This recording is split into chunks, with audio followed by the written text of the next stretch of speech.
अच्छे ढंग से वहां देखने को मिलती है। कर्नाटका में थोड़ा बहुत ऑपोजिशन देखा जा रहा है कि कुछ समय से थोड़ी प्रबल है, जैसे कि कर्नाटका में भारतीय जनता पार्टी की सिचुएशन उतनी अच्छी नहीं लग रही है। राजस्थान में भी अशोक गहलोत मजबूत हैं। मध्य प्रदेश में कमलनाथ जी से कांटे की टक्कर की उम्मीद है। छत्तीसगढ़ में भूपेश बघेल जी की भी सरकार जो है काम कर रही है। तो इन सब के रहते आपको उम्मीद है कि क्या इन 4 राज्यों में भारतीय जनता पार्टी सरकार बना पाएगी? देखिए, कांग्रेस के कुशासन से देश उब चुकी है। राजस्थान हो या छत्तीसगढ़, दोनों जगह जनता में एक असुरक्षा का सा वातावरण है। डेवलपमेंट के कार्य बाधित हुए हैं।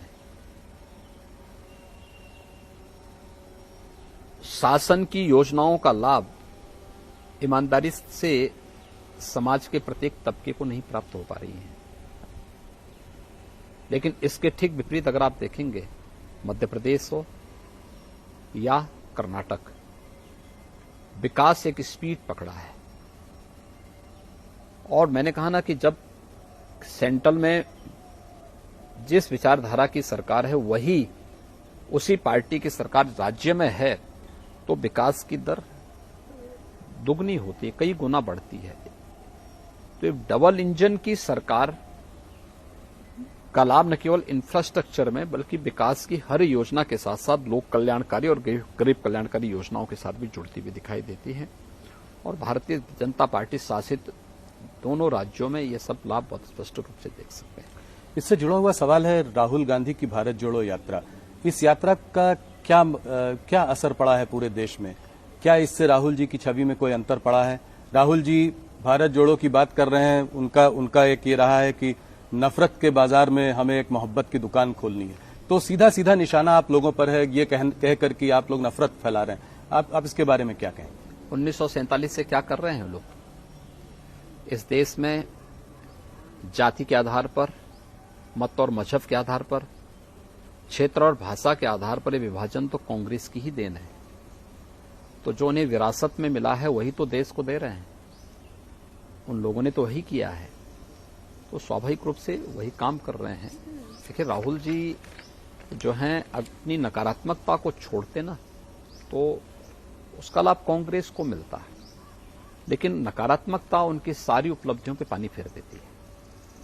तो आपको लगता नहीं है कि भारत जोड़ो यात्रा का कुछ प्रदेशों पे कोई असर रहा है? जैसे कर्नाटका हो गया, हरियाणा हो गया, इन सब प्रदेशों पे कोई? देखिए, किसी भी कार्यक्रम में भीड़ की उपस्थिति से आप उसकी सफलता को नहीं मान सकते। कॉमन मैन ने उसको किस रूप में लिया है, इसके अलावा और कितनी दूर तक, कितनी देर तक उसका इम्पैक्ट होगा, ये भी उस पर निर्भर करता है। उस पार्टी का अपना विषय, अपना एजेंडा होगा, अपना उसको करने के लिए पूरी तरह स्वतंत्र है। लेकिन उनको देश के सामने ये भी बताना चाहिए कि उसका उद्देश्य है क्या। अयोध्या में राम मंदिर का काम अब करीब करीब पूरा होने वाला है, तो अब अगला काशी और मथुरा को आप कैसे देखते हैं? मैं इसलिए सवाल पूछ रहा हूं क्योंकि अब ये सरकार यहां और 4 साल है, तो काशी मथुरा का आपकी सरकार का क्या रवैया रहेगा? देखिए, काशी में आप देख रहे हैं, काशी में काशी विश्वनाथ धाम बन गया है जी। आज काशी एक नए कलेवर के रूप में पूरी दुनिया के आकर्षण का केंद्र बनी हुई है। और आदरणीय प्रधानमंत्री जी स्वयं काशी से देश की संसद में प्रतिनिधित्व करते हैं जी। मथुरा में ब्रज तीर्थ विकास परिषद विकास के कार्यक्रमों को तेजी के साथ आगे बढ़ा रही है।